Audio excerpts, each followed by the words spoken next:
ಅದನ್ನ ಈ ಸಮಾಜದಲ್ಲಿ ಇವತ್ತು ತಂದರು. 150 ವರ್ಷದ 200 ವರ್ಷದ ಹಿಂದೆ ಶಿಕ್ಷಣ ಸಂಸ್ಥೆಗಳನ್ನು ತೆಗೆದರು ಕ್ರೈಸ್ತ ಸಮುದಾಯದವರು. ಮಂಗಳೂರು ಪ್ರೆಸ್ ಅನ್ನತಕ್ಕಂಥದನ್ನು ತೆಗೆದುಕೊಂಡು ಬಂದರು.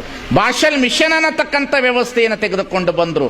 ಈ ನಾಡಿನೊಳಗಡೆ ಈ ದೇಶದೊಳಗಡೆ ಕ್ರೈಸ್ತ ಸಮುದಾಯದ ಶಿಕ್ಷಣದ ಸೇವೆಯಿಂದ ಭಾರತ ವಿಶ್ವಗುರು ಆಗಲಿಕ್ಕೆ ಇದರ ಪಾತ್ರವು ಕ್ರೈಸ್ತ ಸಮುದಾಯದ ಇದೆ ಅನ್ನತಕ್ಕಂಥದ್ದನ್ನು ಸಹ ನಾವೆಲ್ಲರೂ ಅರ್ಥ ಮಾಡಿಕೊಳ್ಳಬೇಕಾಗಿತ್ತು. ಇದನ್ನು ಮುಕ್ತ ಮನಸ್ಸಿನಿಂದ ನಾವು ಹೇಳಬೇಕು, ಇದನ್ನು ಮುಕ್ತ ಮನಸ್ಸಿನಿಂದ ನಾವು ಒಪ್ಪಿಕೊಳ್ಳಬೇಕು ನಾವು ಇವತ್ತು. ಯಾಕಂತಂದ್ರೆ ಡಾಕ್ಟರ್ ಫೌಗ ಹಳಕಟ್ಟಿಯವರ ವಚನ ಸಾಹಿತ್ಯವನ್ನ ಪ್ರಿಂಟ್ ಮಾಡಕ್ಕೆ ಎಲ್ಲಿಗೆ ತೆಗೆದುಕೊಂಡು ಹೋಗ್ತಾರೆ ಅಂದ್ರೆ ಮಂಗಳೂರಿಗೆ ತೆಗೆದುಕೊಂಡು ಹೋಗ್ತಾರೆ, ಭಾಷಲ್ ಮಿಷನ್ ಪ್ರೆಸ್ಗೆ. ಇಲ್ಲೆಲ್ಲೂ ಪ್ರೆಸ್ಸೇ ಇರಲಿಲ್ಲ. ಬಹಳ ದೊಡ್ಡ ಸೇವೆ ಇದು.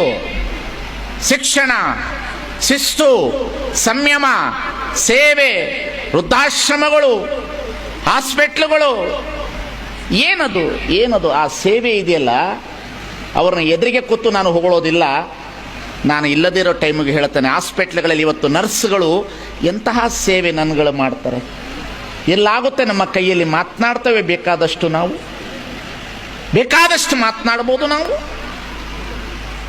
ಹೇಳ್ತೇವೆ. ನಾವು ಇವತ್ತು ಈ ಸಮಾಜದೊಳಗಡೆ ಮತೀಯವಾದದ ಚಿಂತನೆಗಳನ್ನು ಹೇಳ್ತೇವೆ, ಜಾತಿವಾದದ ಚಿಂತನೆಗಳನ್ನು ಹೇಳ್ತೇವೆ, ಪಟ್ಟಭದ್ರ ಹಿತಾಸಕ್ತಿಗಳ ಚಿಂತನೆಗಳನ್ನು ಹೇಳ್ತೇವೆ.